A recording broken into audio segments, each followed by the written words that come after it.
pertama dia dengerin. Nah, dia dengerin tapi dari pihak Laura dia tidak ingin nyakiti mamanya kalau sampai mamanya mendengar langsung apa yang terjadi.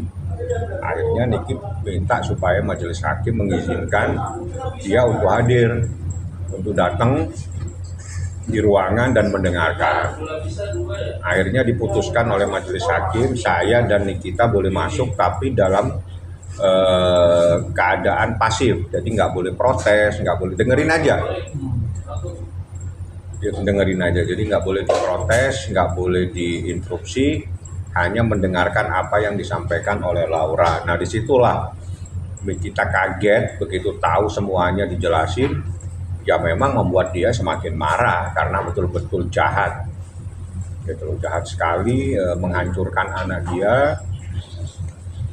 Makanya Niki pada saat disampaikan dia nggak akan memintakan maaf, nggak akan memberikan maaf.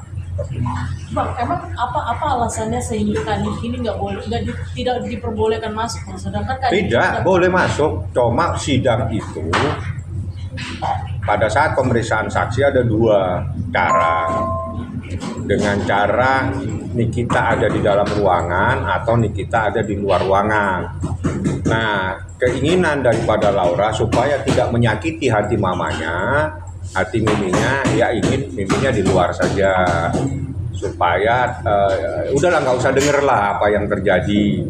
Tapi Nikita bersikeras, saya mau tahu karena ini anak saya. Saya nggak mau cuma hanya cerita-cerita dari media sosial. Saya mau dengerin langsung di persidangan inilah. Disitulah terjadi perdebatan.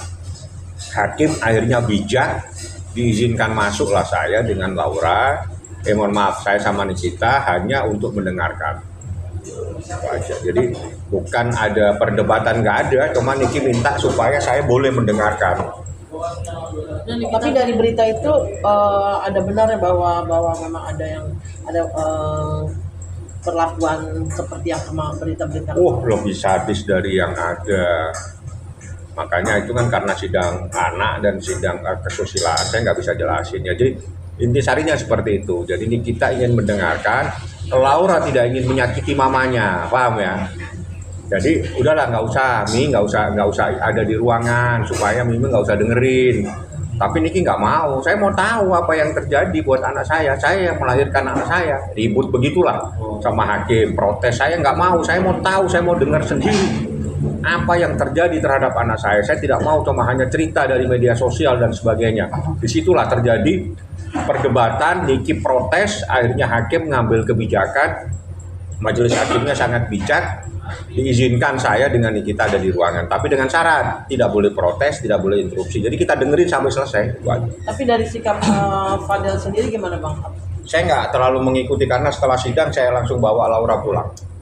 Artinya tapi Fadel ada di situ kan? Ada di situ. Dia nggak bisa apa-apa. Apa yang disampaikan Laura memang terjadi semua kok. Mau diapain? Dia tidak membantah. Tidak ada yang mau dibantah. Gimana memang kejadian seperti itu? 2 kali. Ya udahlah. Dan Niki sendiri saat setelah mendengarkan itu gimana Bang reaksinya? Ya itu kan pulang dia nangis itu. Dia nangis dan kaget, hancur anak saya gitu loh. Ya, sangat hancur. Jadi secara hancur lebur lah bahasanya ya. Jadi dia nggak akan bisa memaafkan pada saat itu. Setelah itu saya nggak ngikuti karena Niki minta, abang biar Laura nggak terlalu abang bawa pulang aja Laura. Jadi saya langsung bawa pulang, saya bawa kembali. Saat bertemu Bang Kak Niki dengan Loli sendiri, apa yang diobrolkan? Mungkin kayak nggak tahu saya sudah lama tidak bertemu juga nih Bang. Nggak ada, sayang-sayangan aja peluk-pelukan, nggak ada masalah. Tapi Niki sendiri memaafkan Loli. Nggak ada masalah, udah dimaafin, dipeluk. Ya jangan sampai lakukan hal-hal yang lalu lagi. Nasihatilah sama Niki. Cuma Niki itu protes tegas dan minta ingin di dalam ruangan sidang karena ingin mendengar keterangan Laura sendiri dari mulut Laura di dalam ruangan persidangan, dan Nikita ingin mengetahui. Jadi Nikita tidak mau mendengar dari orang lain, dia ingin tahu apa yang disampaikan anaknya pada saat itu, pada saat proses dia di luar negeri, pada saat dia WA atau Instagram lah saya nggak tahu, mereka berdua dan seterusnya sampai di Indonesia, dan panjang lah ceritanya. Dan itu disitulah sampai terjadinya hal-hal yang melanggar hukum. Artinya dari sekian lamanya, sekian kemarin mereka sempat bertemu, sama sekali Niki tidak Loli belum terucap apa yang diutarakan oleh Loli di saat Di ruangan sidang kemarin itu semuanya terungkap. ya artinya sebelumnya di saat kemarin Nggak tahu, ketemu itu kan nggak nggak ada. jarang, tidak pernah kita bahas apa-apa selama ini.